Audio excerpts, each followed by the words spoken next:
Hey guys, this is Lorelia with WTI. And today I want to share with you one of my absolute favorite tools in my bakery arsenal, Jute Twine.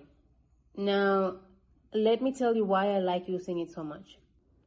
So Jute Twine is what I use to wrap up the boxes. Also, Jute Twine adds a nice natural touch that makes any box look beautiful. That's why I prefer using that. But it's not just pretty. Jute twine is also strong. It keeps my boxes securely closed until they are delivered. And another thing I love about jute twine is that it's made from plant fibers, so it's good for the environment too.